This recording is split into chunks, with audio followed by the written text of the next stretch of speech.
best morning show on the globe. It's Bradley and Emery in the morning, y'all.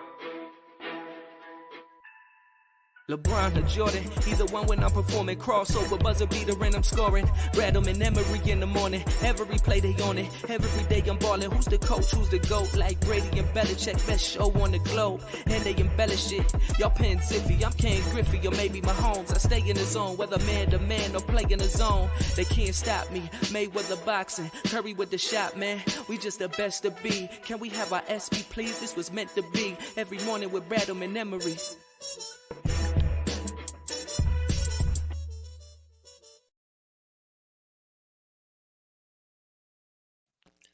Yes, sir. You know the vibes. Brad in the morning. Mark's Brad, Justin Emery. Yo. Happy May 6th out there. Happy Justin Day. I bet you didn't know I had my own holiday, Marcus. Didn't know that. Wasn't aware. Dude, today, May Here 6th, we are. May 6th, Justin Day. It's the 12th annual Justin Day. Okay. 2010. No, I'm sorry. 11th. 2011 is when it started. All right. Yeah, 11th annual Justin Day. Well, congrats to you. Thank you. Get out there and celebrate, everybody, with your friends and all that, and have a great time. Because you know who didn't have a great time? The Sixers on Wednesday night. No, they didn't. And listen, if I'll say it from the top, it's been a lot of James Harden talk over the past couple of days, And I think rightfully so. I don't. I feel like if you're watching this team and James Harden is your biggest concern, I don't know what you're watching. Well, he doesn't have to necessarily be your biggest concern, but he can still be a major concern. Because is he your biggest concern? No, he's not. Your biggest concern is that your bench is Garbaggio. That is your biggest concern, is that you have a bunch of non-playable bench players.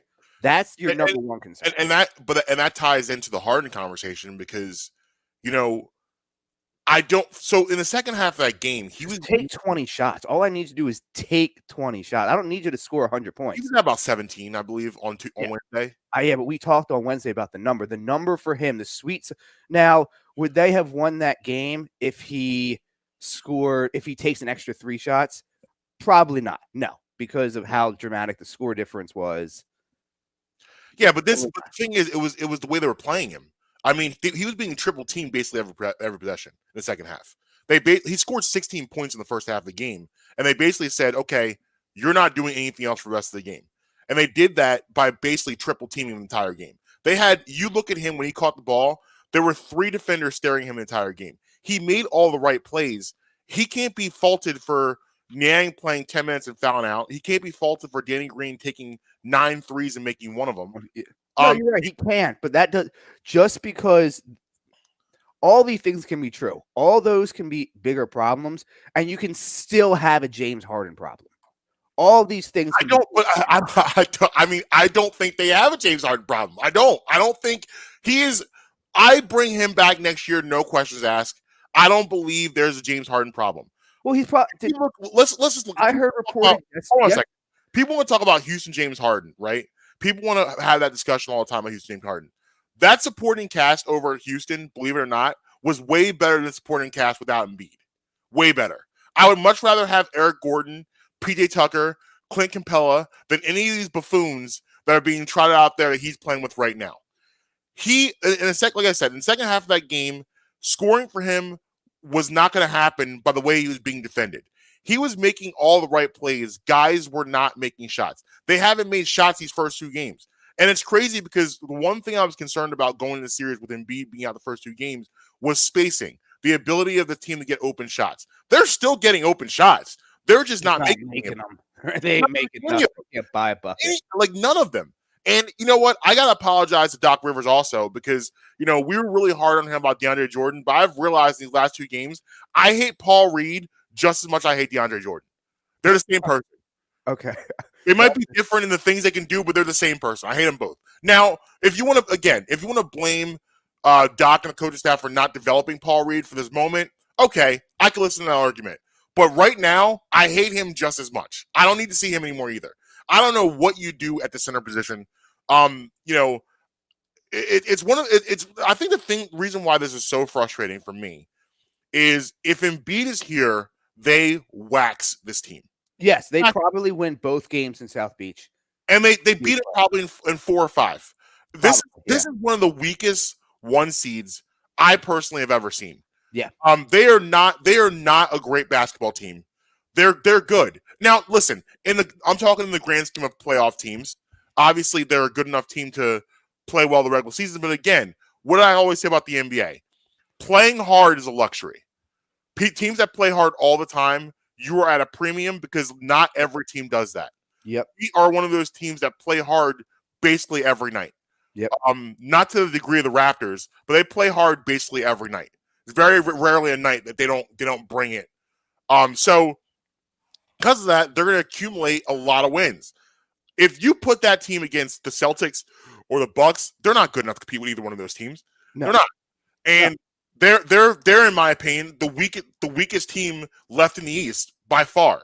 That's what's really so frustrating about this for me.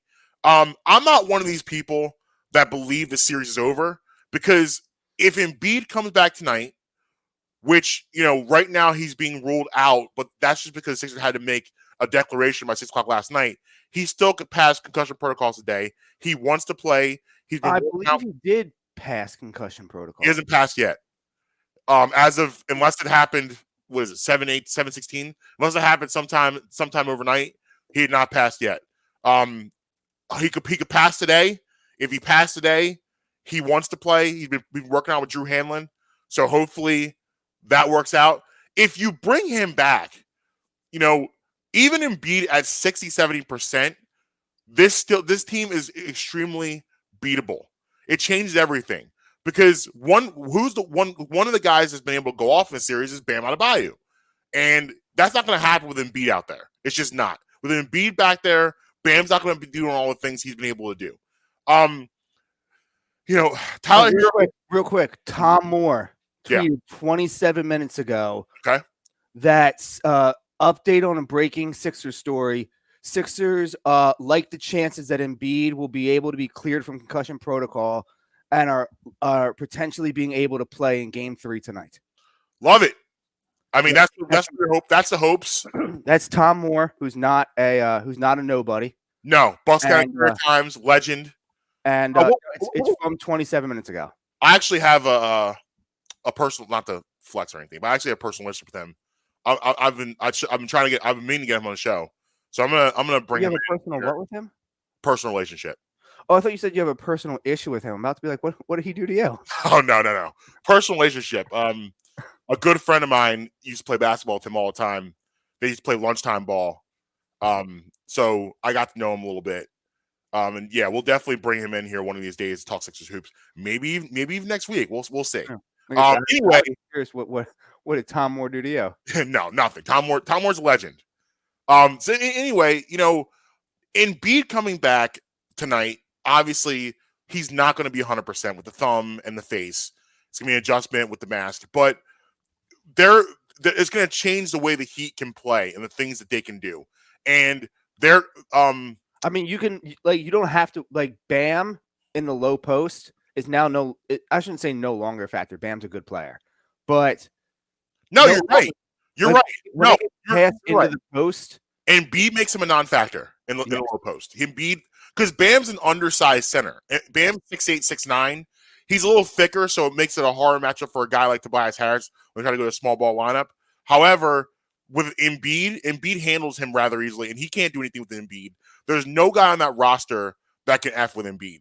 Yeah. And, they're going to have to put that attention on him, which opens up everything again. You're going to get, more of the Game 6 Sixers. And then at the end of the day, it just comes down to them making shots. Listen, if they shot, I think they improved from 17% to 25% on a Wednesday. I mean, listen, when you're shooting 17%, really the only way to go. Yeah, it's up. And these are two of the worst shooting performances of all time from this team. Well, I'm not going to say of all time. That might be a little dramatic, but two of the worst shooting performances we've seen from this team in recent history. And it's those simple adjustments. And also, too, the thing that's driving me crazy about this team is their ability to close quarters. They start out the game, very, very, very well. First quarter started out very well. You end up down almost double digits in the first quarter. Why? Because you didn't close the quarter out. Second quarter, same thing. Didn't close the quarter well. Third quarter, same thing. Didn't close the quarter well. They have trouble closing those quarters. And those last 4 to 5 minutes, especially in the playoff game of a quarter, are precious, precious minutes. Now, some of that can, I think, now, yes, is it bad? Obviously, it's bad. But I think some of that has to be directly attributed to the fact that this is how I was explaining to Sarah the other day, the Heat's roster. So you played 2K before. So the Sixers roster has a player that's like a 98, a player that's like a 91, and the next highest guy is probably like a 78 at maxi, maybe an 80. Where the Heat has a whole roster of guys who's 83 to 88. There's no, like, their starters are not that, their backups are not that much of a drop off from their starters. Right. So it's just like it's like when you have in football the defensive line rotations. Like next flood of guys come in and there's no let up. That's how it is, I think, with this Heat team versus the Sixers. That it's the starters for the Sixers. I would take the starters over the Heat. It's the dramatic difference in bench to bench that I think across the course, like you said, the end of the second quarter, the end of the third quarter, when the attrition starts to set in, the Sixers just don't have the bench guys. Now, that all can't be contributed to it because the starters are getting thrashed as well. So I don't want to sit here and say it's 100% on the bench guys, but I think that is where, like when we were talking at the top of the episode, what is the biggest problem? I still think that is the biggest problem. Closing out and the factors that make it why they can't close out is the biggest problem. Yeah, I mean, they're bringing Tyler Hero and Victor Oladipo off the bench, who could start for a lot of different teams in the NBA. A lot of people gave up on Victor Oladipo, and I guess shame on everybody for doing that because he's, playing really good basketball for them now. Guilty. And again, Tyler Hero's come off that bench also. Sixth man of the year. Yeah. Oh, can I give potential breaking news about the Sixers game tonight? Okay. I have heard from multiple people. I think I know where you're going with this. Yes. That Embiid will be named the MVP tonight. Yeah, there's reports out there that NBA officials are going to be in the building tonight. A lot of NBA officials, and the reason why they're there is to hand Joel Embiid the MVP. Which, listen, you talk about a good omen going into Game 3. Obviously the place will be rocking anyway, especially him coming back. Like in a weird, it's so weird because like we're down 0-2, right? We're down 0-2. They haven't looked good Monday and Wednesday, but I'm optimistic about tonight. And that's I know I'm crazy for that. I recognize if they win tonight, then I feel very, very, very good about the series. If they lose tonight, obviously you know what they say about 3-0. Yeah, right. So right. Listen, if this was the Bucks or the Celtics or the Suns or the Warriors down 0-2, I don't care if we played them in Japan. I don't care where it was. If we lose to them, if we go down 2-0, we're not coming back in that series.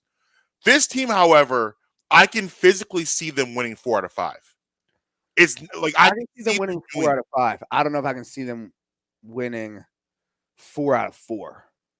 No, I mean that's 93 Bulls level stuff. But say you win all 3 at home. All you got to do is win one of the 2 down there. Right.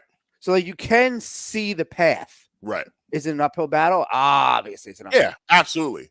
But again, this not undoable though. Yeah, like you say, they're a beatable squad.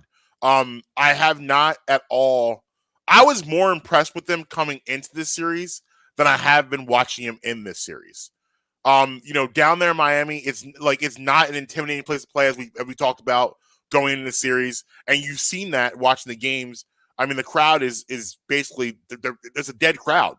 I mean, they're not the crowd will show up right around 3 minutes left in the first quarter. Right. And then regardless of score, they're out with about 4 minutes left in the fourth because they have other events to attend that night. They're in Miami. Right. So the play for me and I'll ask you the same question. The play for you that kind of like made you drop your head. The play where I almost threw my remote through the television. Second half, early third quarter. They're down 60-52 at halftime. They score 4 in a row to bring it to 4. Miami has a ball. They're bringing the ball down the court.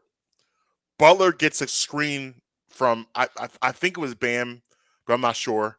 Yeah, it had to be Bam because it was on DeAndre Jordan. So Bam sets a screen on Harris. Butler dribbles to his left. DeAndre Jordan doesn't move, doesn't step up, doesn't do anything. I'm screaming top on, step up, step up. Butler hits a jumper. Go back up by 6. And I never will look back after that. That was the end. So the play for me, it's actually a sequence. So it was the end of the second quarter. And Sixers have that shot clock violation. Okay. Then they have an empty possession. Mm-hmm. And then coming out of a timeout, have another shot clock violation. Which is egregious. Then on the very next possession, I vividly remember there was 31.6 seconds left in the second quarter. Mm-hmm. Tyler Hero goes coast to coast with the ball, puts Matisse in a blender, and hits it. Yeah, I mean, it's just very obvious that Matisse is not comfortable playing the villain. He is not that everyone extremely exposed. Not that everyone hates him, but I feel like he's a person that feels like everyone hates him and he can't perform under them circumstances. Well, I listened to a show yesterday, and on this show I give credit when I hear other things. I don't steal from other people, but this person made an excellent point, and it's like when you feel like you got away with something, and like you feel like you got away with it, and it gets to the point where you forget about the thing you actually did. Like the analogy he used was, imagine being a bank robber, and the statute of limitations is 7 years, so it's 6.5 years. You go to Cancun, you're coming back, and you see a bunch of armed people coming towards you, and you're like, oh, the person behind you. There's nobody behind you. You've forgotten about the crime at this point, and you go down for that. Like, it's a hard thing to recover from, and I feel like that's where he is. And like he said to Danny Green, what are the chances we'll play the Raptors in the first round of the playoffs? And they were like good. Yeah. And that happens, and then I just feel like he's just really listen. Matisse Thybulle was always offensively inept. However, he was way more offensively effective than he is now. Like now, he's refusing to do anything offensively at all. Like he's turning into Ben Simmons. Yeah, I mean, and also, but he's not even playing. Like, listen, at least from Ben Simmons, you can count on elite defense. What we've seen from Matisse Thybulle in the playoffs is not elite defense. I mean, Matisse is unplayable right now. Right. Matisse is unplayable. Shake is unplayable right now. Korkmaz is unplayable right now. Hold on a second. I'm going to stop right there, Korkmaz. Okay. So I understand Doc saying, listen, nobody's hitting shots. Let me see what 30's got tonight. I was not mad at that at all. Here's where I get upset. 30 had nothing. How in the blue hell do you decide to play Korkmaz and Niang at the same time? They're basically the same person. No, not basically. They are. We were watching the game on Wednesday. He comes into the game. Sarah goes, "Who's that?" I go, "That's Furkan Korkmaz." She goes, "Oh, did they just bring him up because Embiid is hurt?" I'm like, "No, he's been on the team for years. That's just how little he plays and how useless he is." Yeah, and like, why are you playing them both at the same time? Like, who? Like, let's just say they. No, what was the Niang? I think it was Niang, Korkmaz, Thybulle lineup. What was that? Yeah, but let's just say they both go off at the same time. That lineup. They both go off at the same time. They both hit 3 or 4 threes. Well, they're giving up possessions at the other end of the court. So what does it matter? What does it matter? They're not stopping anybody. That's how. And honestly, listen, Niang committed some stupid fouls, but that's how he got in foul trouble because he's out there playing with Korkmaz at the same time.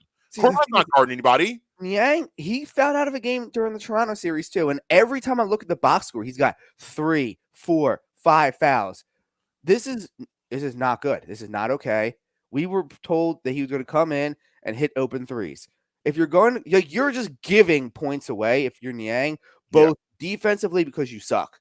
Right. No offense, but gotta call it like it is. You suck on defense. Yeah, he's just not athletic enough to stay with anybody. And then he himself puts teams into the bonus. Right. Yeah. So I gotta believe. And I don't know what's going on with Danny Green. I really don't. 9 shots at the rim.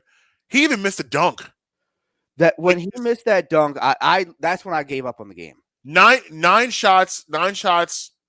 8 of them three attempts, and you would make one of them. And he's not just missing; he's missing bad. Like bad. Like I always say about whenever I play ball, I always say about shooters. I could tell more of your shooter how you miss than how you make. I could tell okay, because there's good misses and there's bad misses. If you hitting this, if I saw Danny Green warming up, I don't want that guy on my team. No, I mean, obviously a really good shooter, but he when he misses, he's unlike anything I've ever seen. Where he missed as a shooter, he has really bad misses. He looks like he shouldn't play basketball. On the misses, when he misses, he looks like he shouldn't play ball. Yeah, he's airballing, it's hitting the side of the front of the rim. It's bad down there. Listen, it's kind of the same thing we talked about on Wednesday. They gotta make shots. I mean, they got to make shots. You're getting from I'm okay, especially with Embiid coming back. I'm completely fine with what I'm getting from Harris, Harden, and Maxey. Maxey was out of his mind and tried to carry them as much as he could Wednesday, but what are you gonna do when no one else is really performing? I still love Tobias Harris is playing. He really scares me with how out of control he runs down the court. Maxey? Yeah. Yeah, what I always say about him, he's going to be, when he learns how to play with, now listen, when he's in a fast break, listen. You got to let it rip. Let it rip. But in the half court, when he learns how to play with a little bit more pace to his game, he's going to be so much more effective than he already is. He's a budding superstar. He's going to be one in the next couple years. And honestly, he's going to be the reason why this window stays open a little longer than it probably should. Because he'll be around to, be the number when Embiid slightly starts to slip, he'll be the guy to take the mantle. Well, you want to know what honestly really scares me? What the true thing that scares me is? What's that? He plays so out of when he's running down court like that, he's going at the rim. Kyrie at the rim is so graceful. Mm-hmm. It looks like it's like choreographed poetry in motion. Right. The way that Maxey does it, I'm terrified of a Paul George injury for him. Yeah, and listen, Kyrie's also, 10 years older. So that stuff may come where he learns a little bit more. And I mean, it's probably not fair to compare him to one of the best of all time. Right.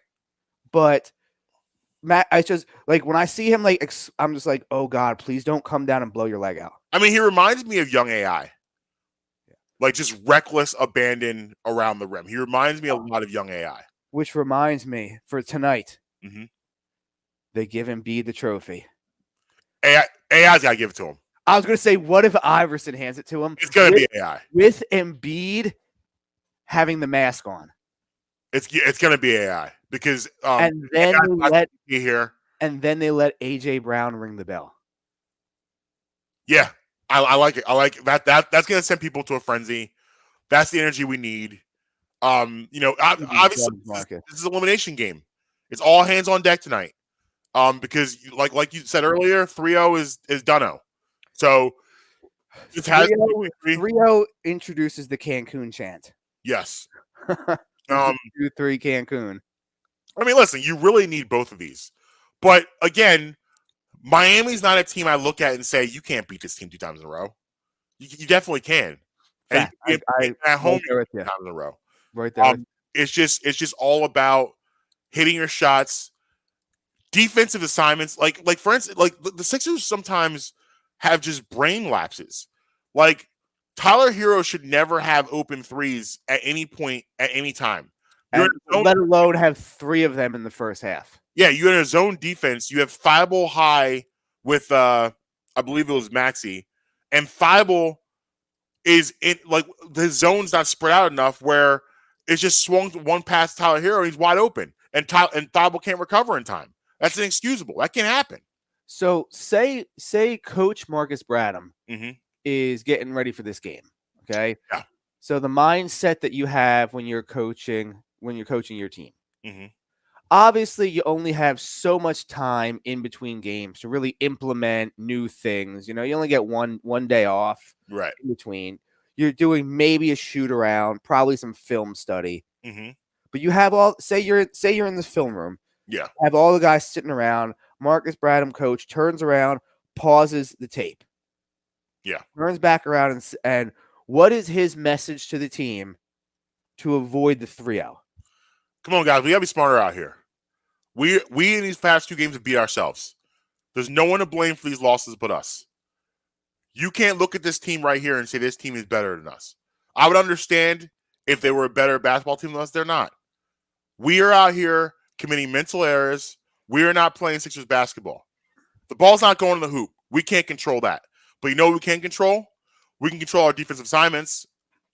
We can control stepping out on a pick and roll. We can control rotating around and making sure Tyler Hero's not hit open threes. We can control those things. There's no such thing as a defensive slump, kids. Offensive slump, yes. Defensive slump, no. Defense is about desire. And right now, I don't see the desire. I need you guys to do a better job closing out these shooters. I need you guys to do a better job boxing out. I need you guys to do a better job defensively overall. The shots will come. They're going to fall. I believe the shots will fall. But if you guys don't stop anybody, what does it matter? Now, is this something that the players just need to play better? You think this is something that Doc can fix this on a clipboard? I mean, listen, film study, I think in the NBA is I mean, listen, I wish I had film study with my guys, but like in the NBA, it's very, very important because that's where really you learn and get it, is seeing things and pausing it and stopping it and circling it. I think that's very important for those guys. And I think that's where he's teaching right now and seeing what things he do. Listen, one thing the Sixers can't control is that one thing the Heat are right now is they're way more athletic than the Sixers in a lot of different areas, especially when it comes to that bench. So there are some things the Sixers cannot control, but there are things, again, they can. And, you know, the boxing out frustrates me, but I also understand the Heat have guys that are just more athletic than the Sixers. So that's going to be a little bit of a struggle until the big fella comes back. And, you know, but there's still aspects of this that can be, like, for instance, Matisse Thybulle, one of the reasons why he's starting to drive me crazy, if you watch the way he actually defends, he's an undisciplined defender. Like, I don't like the whole let the guy drive by me. I'm Try pass you and then try to come for a steal. I'm gonna hope what is that? from behind or the block from behind. I don't like that. Yeah, I don't know what that is. Old school, call me a dinosaur. I was always taught keep the guy In front of you. No, I agree. I don't like that. Where he's like, all right, let him slip behind me and then I'll go for a steal. Like, yeah, you might get 2 or 3 blocks a game doing that, but the amount of points that you're giving up isn't enough to offset what you're doing. And also like you're putting the rest of your defense in a compromised position because a guy gets behind you, someone else got to rotate over. So now there's another weakness somewhere else.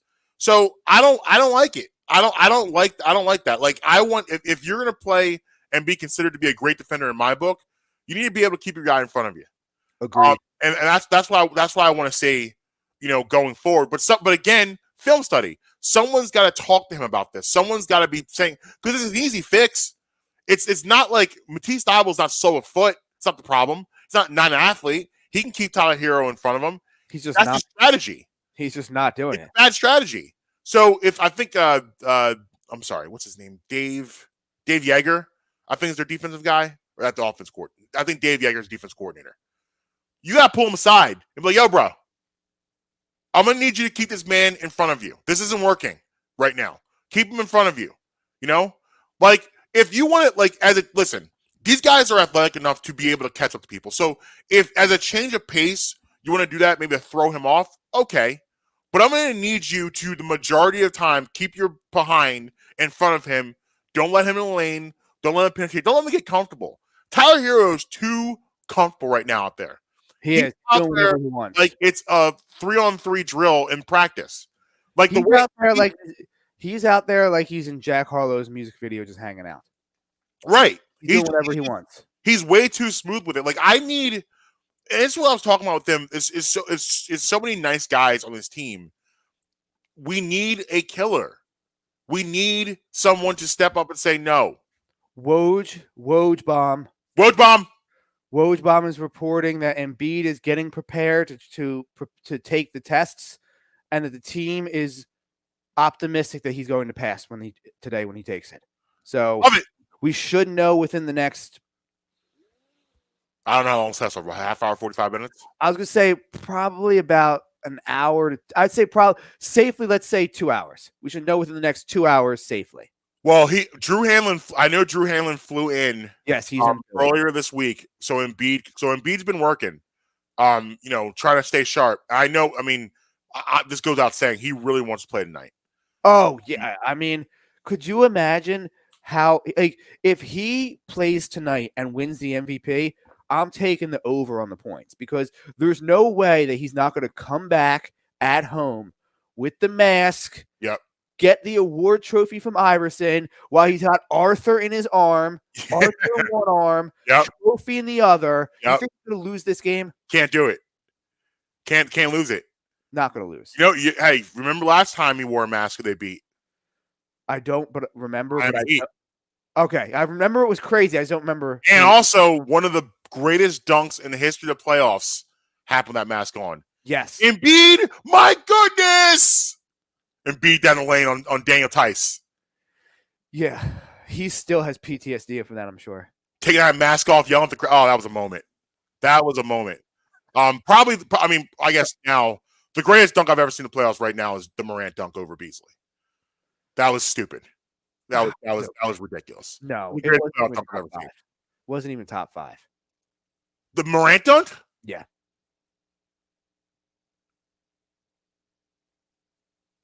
Did you say it wasn't top 5? No, it wasn't top 5. Not playoff. No, not at all. What are you talking about right now? Oh, are you being serious? I'm being dead serious. Conversation? Yes. On Monday, I will over Beasley. Yes, I will come on Monday with a list. Right now. No, you need to do that right now. What 5 dunks is better? Well, the thing is, I did this the other day, like when this happened in preparation. Okay, I'll give you 5 dunks right now. The thing is, we never got to the segment, so I need to dig up because I have all this written down. Jordan Ewing, the spin back. Yes. John Starks over Horace Grant and Jordan. There's the one of I believe it's Scottie Pippen. The are better, by the way. I'm saying they're in the conversation. Yes. Pippen over Ewing. Scottie Pippen. Over Ewing. Yeah. He tells me he should sit down and shut up. Yes. Come Monday, I will have whole clips and everything. I did this. I have clips. Oh, and you need to have the Morant clip too. I don't know where you're coming from with this. Wait until you see the montage I'm going to put together for you on Monday. I know the dunks. I know what you're probably going to put together. It's no way you can tell me it's not a top 5. If you want to say it's not the greatest, fine. You cannot tell me with a straight face. Not top 5 playoff top 5 playoff dunk. Not top 5. I'll give you top 10. Not top 5. Not top 5. Not top 5. What a man. Not top 5. Here's the thing: is just because you're not top 5 doesn't mean it's not great. It can still be great and not be top 5. I agree with that assessment. Just like you can still be great, be overrated. I agree. Yes. However, I don't agree with this at all. Well, I will. You can do your montage. We'll discuss that. But listen, man. Listen, here's the deal. And maybe this is just, I know this is Custer's last stand. I want to be positive about tonight. I have to be. right? Like I've been on this ride long enough. What just other look choice now. do you have? Like, you just Yeah, gonna sit here and just exactly. roll over? Are you just going to sit here and just play dead? Right. I mean, like, I'm not playing taps yet. Like this, I can't. I have to believe that we still have a shot to do this. It's game 3. We're not. Well, listen, if we lost 2 at home, okay. We lost 2 there. All right. We're coming back to the crib now. And what's going to hear in this building tonight will be a playoff atmosphere. Yes. Fans are going to bring it tonight. Yes. So they better. Cause they know also it's the last stand. They get it. And here's what it is, though. The Sixers cannot let the Heat take the fans out of the building early. Right. And that is on the players. The fans will stay. 1,000%. The fans will stay engaged if you can at least keep it close. Yeah. Let them start running away with these 12, 14, 17-point leads. Right. Then the crowd will turn on you. Yeah. Yeah, listen, you know how it is. Like, we talk about this all the time where, on the road, it's about survival. Like, if you're the Heat, you want to survive that first quarter, keep it within 5 points. 5 to 8 is really what the range you want to be in going into the second quarter because you survived. You don't want to lose the game in the first quarter. You can't win the game in the first quarter, but you sure can lose the game in the first quarter. And, like, if you come out there and Sixers go up, 38-19, it's going to be, unless you're the Timberwolves, it's going to be a hard thing to overcome going forward with all that momentum. So if you're the Heat, you want to survive that first quarter, hang around, give yourself a shot in that last 5 minutes of the fourth quarter to steal one. Because they know, too. They know this is going to be a tough task. Kyle Lowry's been upgraded to questionable. They may get him back tonight. So we'll keep posting that. Yeah, but that hamstring is not going to be right, though. No. And I'm like, listen, I'm not scared of Kyle Lowry. No. At this point in his career, he doesn't scare me. Thank the Lord above that we did not pull the trigger on that trade for him, for Maxey and Simmons. That would have been absolutely disastrous. People playing about Harden. Imagine what you get out of this man for Simmons and Maxey. Imagine what Maxey's turned out to be. Yeah, not good. So, Hero's on the injury report with an ankle. I expect him to. He's going to play. Yeah, a lot of guys on the injury report. Tucker's still there. They're all going to play. They're all going to play. It doesn't matter about that, but they're going to play. I feel good. The guy who might not play is Kyle Lowry and whatever. Yeah, and I mean, I don't really see that affecting. Like you're subbing Kyle Lowry for Gabe Vincent, which actually might be good. Gabe Vincent's a low key Sixers killer, so you might be better off having Lowry out there than Vincent. Yep. But listen, like I said, I'm excited.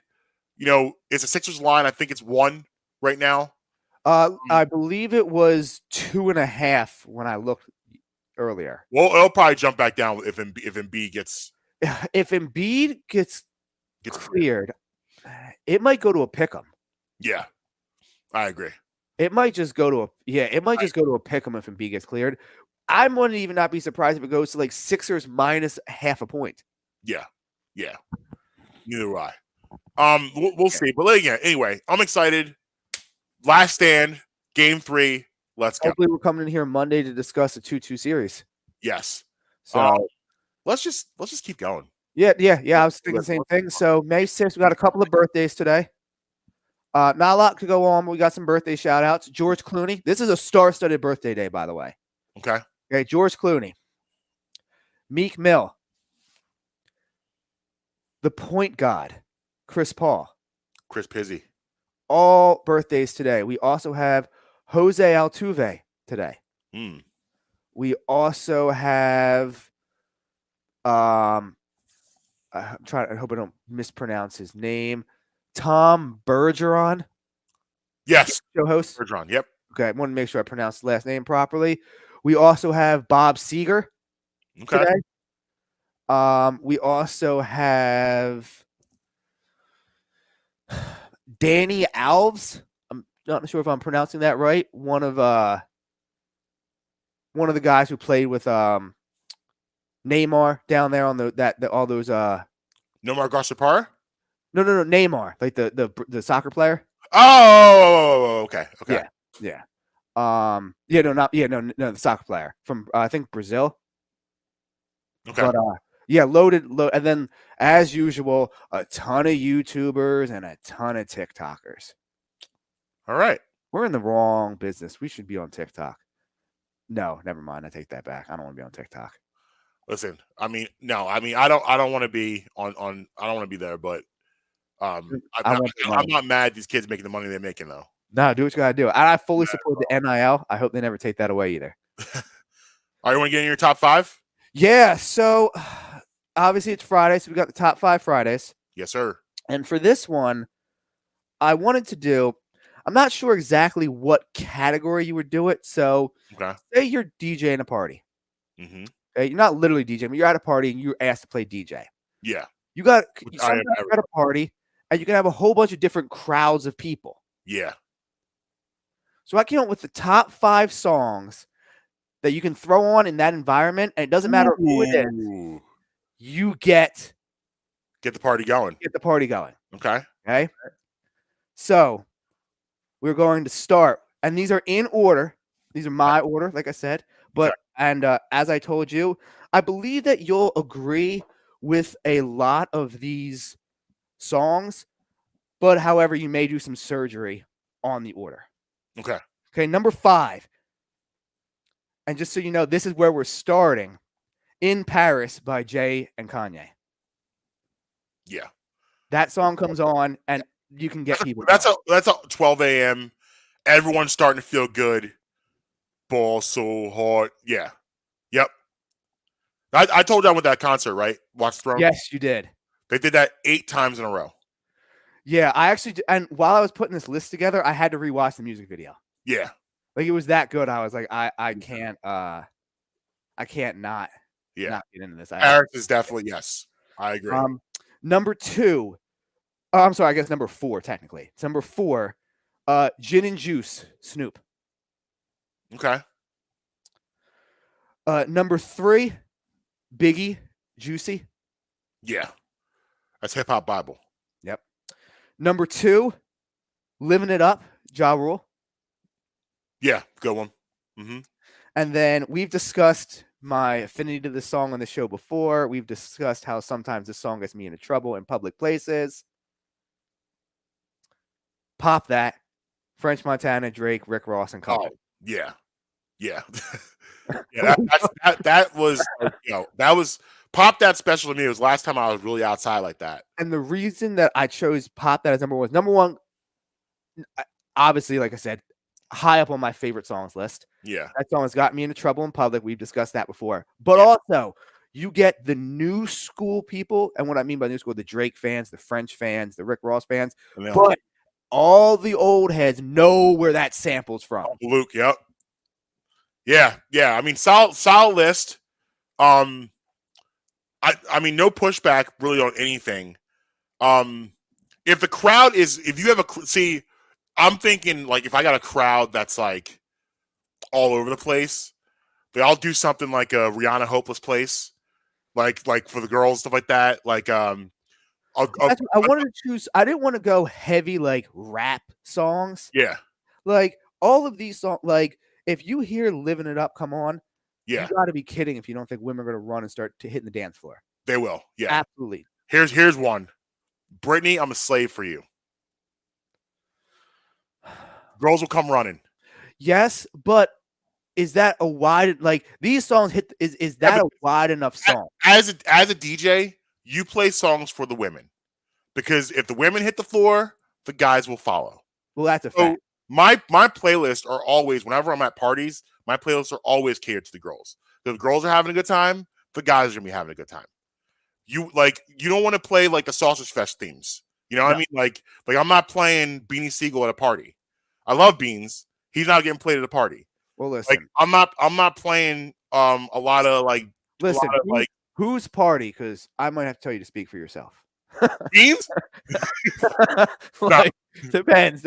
What kind of party? Are we talking like a party, or is this like a hanging around? We're talking about like, listen, if I'm hanging around with the fellas, I'm throwing on Beans, yes. But like, if we're at a party, no, you're right. Nah, I don't want to hear Beans. Yeah. That's not my go-to. Love Eagle. I'm a big fan of throwing Cassidy on. Unless it depends what Cassidy. Yeah, that's what I'm saying. Like my two-step, yeah. But like, I don't know if I want to hear I'm a hustler at a party either. like, No, maybe I'm a hustler. You can listen to that at a party. Maybe you can get that. But like, I don't want to hear. There's probably gonna be a rough crowd of girls there. I'm a hustler's on. Yeah, I don't want to hear like AM to PM by him. Right.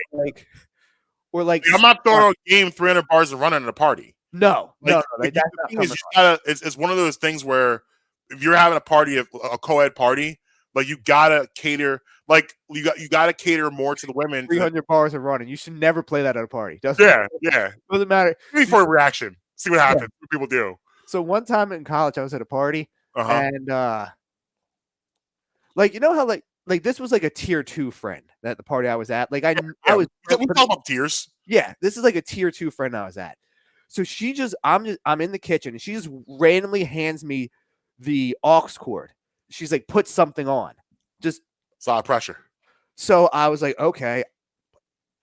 At the time, No Ceilings had just come out.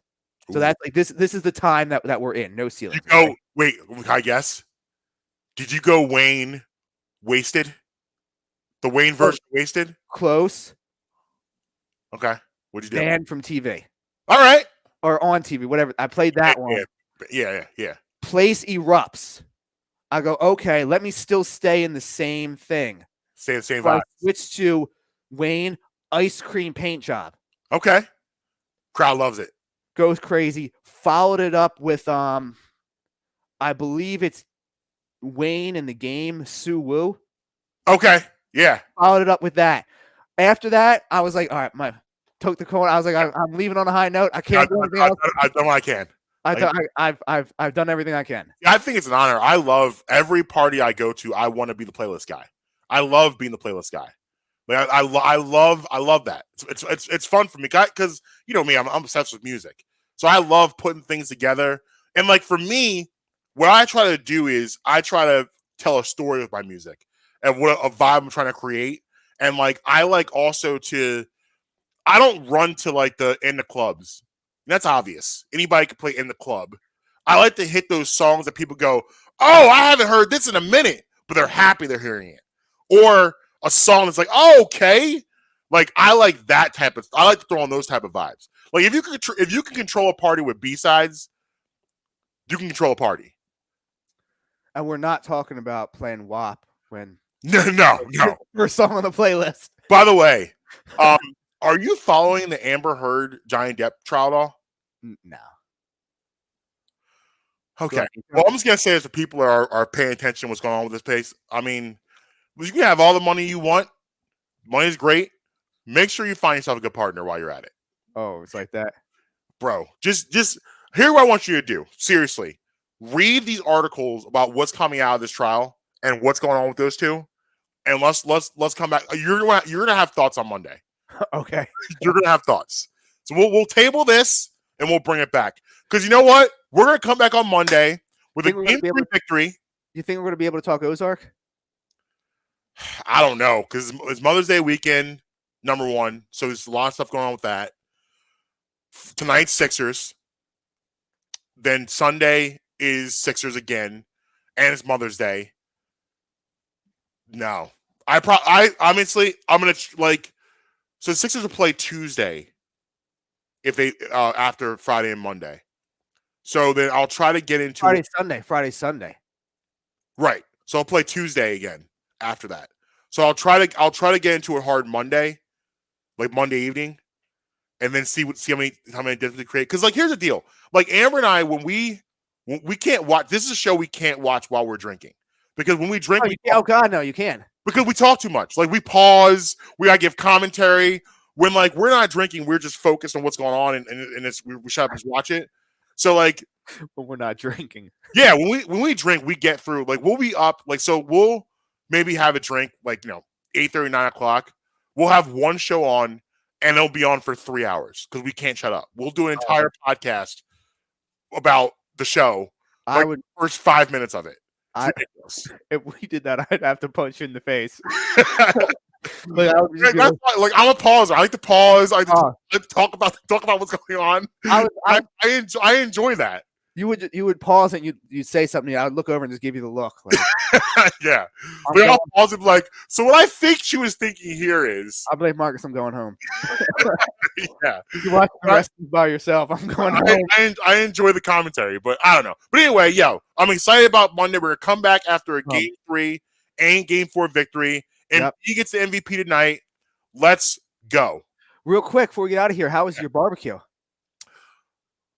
Okay. So you're going to need to make a trip up to Lambertville, New Jersey. All right, what's this? I'm writing this down now. What's the place called? Nothing but Q.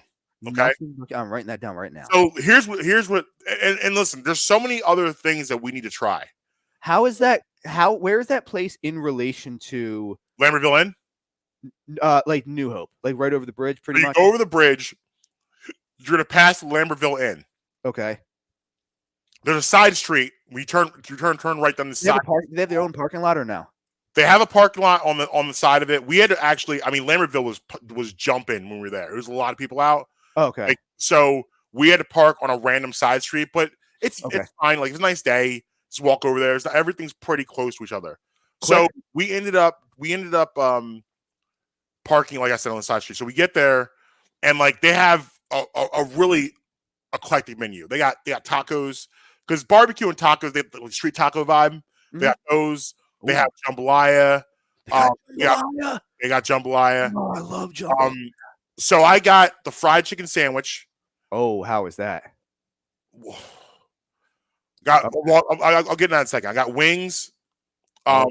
Then we got a pound of the smoked sausage, like straight smoked sausage. Yeah. Red cabbage on top of it. Yeah. Okay. No. Trust me. No, I'm sorry. Look, I guess red onions, maybe. What, pickled onions? Pickled onions. Yeah, there you go. Okay. Oh, now you brought me back in. Okay, red pickled onions. Sorry about the cabbage. Yeah. So we got that. Amber got the fried chicken sandwich too. We got fried pickles to share. Does she approve of it too? Yes. Yeah. Zave got the mac and cheese. Okay. He had a brisket slider, which was did he like that? How was that? He didn't get to it. I ate it. I said, you don't want that. No. So first of all, let's start with the smoked sausage. It comes with this like Did they chop it into like pieces for you already, or was it just like one big link? Chop it up in pieces for you. All right, cool. So it comes with, like, I don't know what it is about restaurants. They got the best condiments. Like, I don't know where they order their condiments from, but it's not the same as grocery stores. No. Like, I can't get these condiments at the Giant, whatever they're getting. So the mustard was really, really, really good. Dipped with the smoked sausage. That was. Was it just like a yellow mustard? Or was it like a honey mustard? It was like a yellowy mustard. It was better. It was better. It was so good. It was just better. Okay. So dip that in there. Got started on that. So let's get into this fried chicken sandwich. Okay. So it's sriracha mayo. Done. It gives you a little bit of spice, but they balance it out because they put coleslaw in there. So you're getting a little bit of no. It all works together. Because I'm not I would never eat coleslaw never on the side. I'm not a coleslaw guy. No, coleslaw is a top 5 grossest food. I agree, but you know what I did? I'll do coleslaw on a burger. Like I did, like last year, I made pork burgers. Ooh. I did coleslaw on top of them with a barbecue sauce, and it was delicious. It all worked together. Coleslaw is a good thing. I feel on certain sandwiches, I'll do that. I won't eat it on the side ever, but on a sandwich is good. Trust me, it's delicious. I love the sandwich. My favorite thing, I'll be honest, is probably that smoked sausage. That was insane. Really? Okay. Fried chicken sandwich is also delicious. The brisket slider was really, really good. It's one of those places where, like, I want to go back and have that fried chicken sandwich again, but I know I need to try other things. I gotta move on. So, but like, it's a hidden gem. It's one of the great things about doing DoorDash is like I discover so many places. I'm like, oh, okay, we need to try this place out. Oh, we need to try this place out. We got to try this place out. Have you ever been to Sweet Lucy's? No.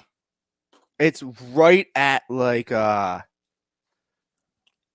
Cotman exit of 95. Okay. It's like right on State Road. Yeah, okay. You know how like they have like the warehouses down there? Uh-huh. It's like just built randomly into like the side of a warehouse. I suggest if you're gonna go there, only go on Mondays at dinner. Okay. The reason is because Mondays at dinner, they do their buffet. where I want to say it's maybe like 26, 28 bucks, but they put their full menu out at the buffet. You And- want ribs? Go get ribs. And- You want salmon? Go get salmon. You want 500 sides, brisket, sausage, wings, all of that. So you can go and get a plate whenever you want. But Mondays at dinner, they do the buffet.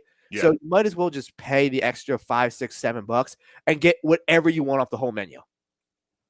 I'm convinced. I'm in. And until I had Mike's barbecue, It was your favorite. that was my favorite. Okay. Now, Mike's barbecue is a little different than your regular barbecue spot because they have like he likes to change his menu up. He gets in there, he gets busy in there. He changes things, that kind of stuff. Right. Of course, you can still get the staples, the ribs, the wings, and all that. Right. But it's not your traditional barbecue place like Sweet Lucy's is. So if you get a chance, check it out. But like I said, only go on Mondays. Yeah, but yeah, definitely check out Nothing But Q. I highly recommend it. It was delicious. Yes. All right. What you got this weekend? Just a bunch of stuff. Mother's Day festivities. We're doing a Mother's Day brunch tomorrow. Oh, nice. Family's coming in for that. Sunday, more Mother's Day festivities. Then Sixers. I'll be on the mountain tomorrow. Nice. I will be up in the mountain tomorrow. Yeah, today's Sarah's sister's birthday. Okay, cool. So tomorrow she's having the party at her place, and she coincidentally lives on the mountain. There you go. That's why I was like, "Hey, you're gonna be around? You're gonna be around on Saturday. Like, I'll be up on the mountain." So yeah, we'll text me. Let me know what you're doing. Sounds good. Well, like I said, I have a present for you. That's why I didn't know if you're gonna be around. Oh yeah, I'll be home. So I'll hit you up when I get up there. All right, sounds good, man. It'll be, it's an evening event, so like you'll be definitely done your brunch by then. Oh, okay. All right, sounds good, man. Cool. All right, well, you can see me, Mark, tweeting everywhere. At Justin Emery Show on social media, not just the Bluebird app. Brian Emery Pod everywhere. BrianEmeryShow.com for the merch. Go see our friends at Vans Jewelers, 332 York Road. Get that jewelry in, your engagement rings, Bling bling. whatever you need, they got it, and clean. Bling, bling. Oh man, did you see that the Coward 2510 whatever it is getting back surgery now? Yeah. It just popped up. I didn't know that. Let's talk about that on Monday because the back surgery is getting is very unique, and a doctor said it's. Well, we'll get into it Monday. Yep. Why he's doing this, but anyway, listen, go Sixers. Number one, you can be with us, you be against us, but never gonna stop us. Late. Peace.